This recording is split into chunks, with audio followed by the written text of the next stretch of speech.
I the a-hole for ending my engagement over a slap? I, 28 male, was with my now ex-fiancée, 27 female for 4 years now. Proposed last year and set to marry later this year. We've been living together for 2.5 years. Important to know that prior to this relationship, I have been in a relationship with a previous ex who was physically abusive. My previous ex would kick, punch, slap, and throw things at me when she was angry with me, which was pretty much all the time. Or if things didn't go her way, knowing damn well that I would never hit her back. After getting out of that relationship, physical violence of any sort has been an instant deal breaker for me. My ex-fiancé knew this. Fast forward to last week, we got into a disagreement that turned into a heated argument. We both said some stupid things to one another, but one thing particularly struck a nerve with her, and out of the blue, she slapped me hard across the face. We've gotten into heated arguments before, even after drinking, but she's never slapped me before. This time, we were both stone cold sober. After she slapped me, I just told her that I'm not going to marry her anymore, and to consider our relationship over. I slept in the spare bedroom that night, and the next day I went to stay at my sister's place until I could figure out my next moves. I've contacted all my groomsmen, family, and friends and told them that the wedding is most likely going to be cancelled. I did speak to my ex-fiancée since then. She called me and did apologize for slapping me and asked me to reconsider. I told her no. She knew what my boundary was, and I told her that if the roles were reversed, she would have called cops and pressed charges against me. She told me that's different. I told her that I knew it was different, and I would react more harshly towards a man that hit my sister than a woman who hit my brother. But that doesn't mean that she shouldn't face any consequences at all. Ex-fiancé then turned from apologetic to angry and berated me for throwing our relationship away over just a slap. I told her that it all started with just a slap with my ex and hung up. Since then, I've been bombarded with texts and calls from her friends and family, telling me that I'm overreacting and that I'm ruining her life since she makes less money than me and can't afford the apartment by herself. I've agreed to let her stay in the apartment and pay my portion of the rent until the lease runs out, or she's able to make new arrangements, whichever comes first. I've also offered to give her some money to pay for her portion of the wedding deposit. Am I the a-hole here? Now for the top comments. Nope, and you should be proud of yourself for not agreeing to remain in a relationship with her. I'm with you 100%. My father was like this. Mom was as well, but nothing like my dad. The last straw for my mom was when my sister and I got hurt bad by stopping him from hurting our mom. All over a missing dirty white sock. My mom stayed for over 20 years. My dad died when I was 17. My ex was a social worker, and you'd be surprised how many of her cases were men. Most people don't have it in them to physically hit a loved one, hence why the harmed partner is always left feeling so confused. But the ones that do almost always escalate. Whatever that is, gender norms don't factor into it. Good for you. You deserve more than this. You deserve more than someone who says it will never happen again until it does. She overstepped a major boundary that happens to be a crime and doesn't see anything wrong with it. She said that's different, which means that she doesn't see anything wrong with it and is willing to do it again. You have been through too much to do it all again. Stand your ground, keep your value, boundaries, and that high bar. Best of luck to you. Yeah, that part really bothered me. That's different. I'm a woman, and I absolutely hate that nonsense. I had a lesbian roommate and her girlfriend used to beat her. It was constant fighting and then making up. That nonsense is toxic and he shouldn't put up with it. Another woman here, I agree. I hate the "it's different" attitude when a woman assaults a man. All genders should be held accountable the same way. Next story. Am I the a-hole for refusing to help cook after my wife canceled my catering order? This weekend, my wife and I are hosting a retirement party for my mom. We are expecting around 20 people. We are splitting the cost of food and beverages with my brother and his wife. During the planning process, I told everyone that I wanted to get the event catered so that no one had to spend a bunch of time in the kitchen cooking for 20 people. Everyone agreed this was a good idea, and I told them I would take care of it and placed a catering order last weekend. My wife and sister-in-law have been handling the logistics, and when I told them the cost of the catering, about $300, my sister-in-law made a comment about that being too high. I told her it comes to about $15 per person, which is basically getting everyone fed for the price of a fast food combo meal, but with much better food. Sister-in-law said that we could save a lot of money if we just cooked ourselves instead. The reason cost is an issue for sister-in-law is that they just welcomed their second child 2 months ago, and I guess they are feeling a bit pinched financially.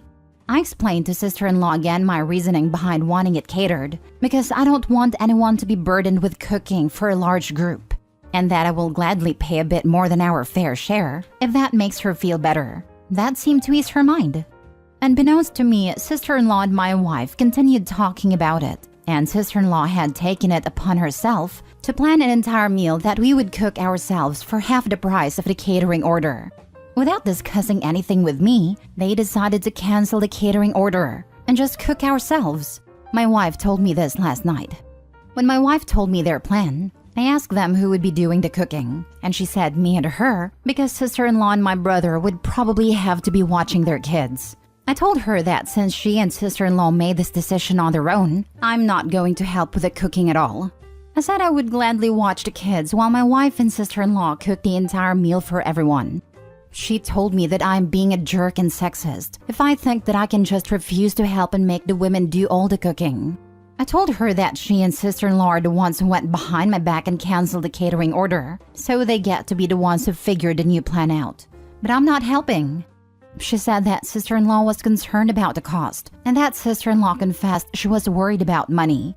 I told her that's exactly why I had offered to pay more, but apparently that wasn't enough. And that sister-in-law and my wife just needed to be in control of this for some reason. She told me I need to be more understanding of my brother and sister-in-law's financial situation, and that cooking isn't that big of a deal, especially when we can all save some money. I told her that since it's not a big deal, she and sister-in-law will have no problem spending as much time as it takes to cook for everyone, while I will entertain the rest of the guests. She told me I'm being an unreasonable a-hole for not helping. Not the a-hole. She canceled the catering order, so she gets to cook. Has nothing to do with her being female. She and sister-in-law made a choice that affects everyone else. Exactly this. OP, you're not the a-hole, but your wife is being a major one.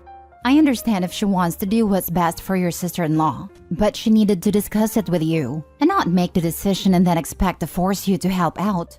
This is on her and sister-in-law to take care of now. Weirdly though, their decision wasn't even what was best for sister-in-law. It just compounded all the problems. No time to cook because kids.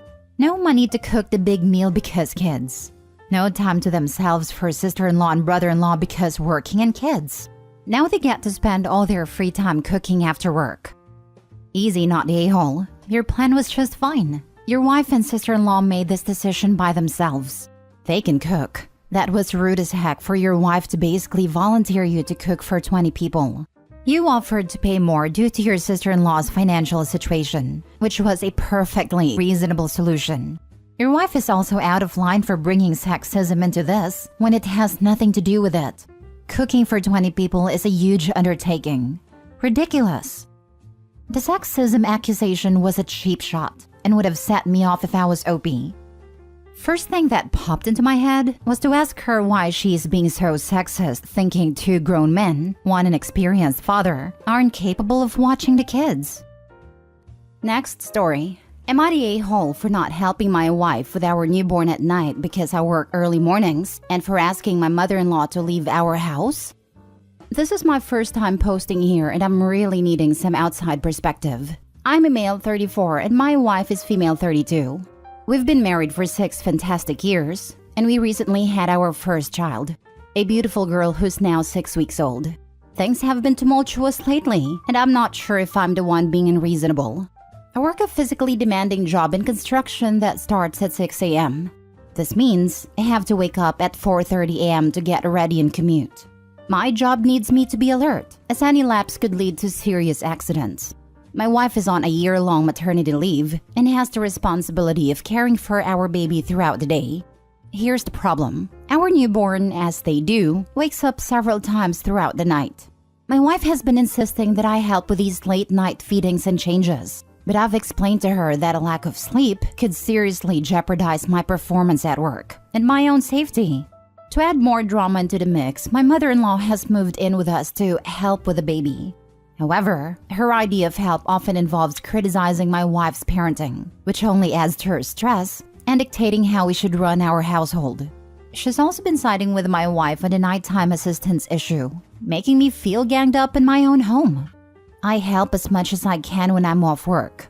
I take on most of the cooking, cleaning, and tend to the baby as soon as I'm home till she sleeps. But the continuous pressure and lack of sleep are becoming unbearable.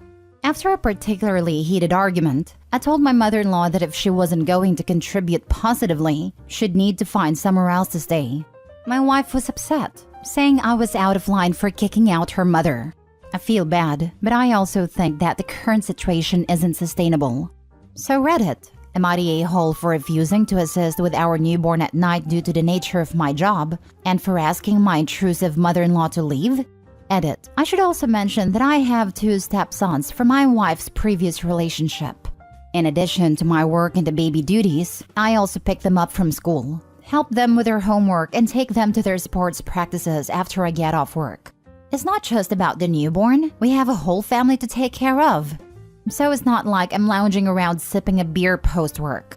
Balancing all these responsibilities is what makes the situation so challenging. Thanks for the feedback though. Now for the top comments. I've been married 28 years, 2 kids 25 and 15.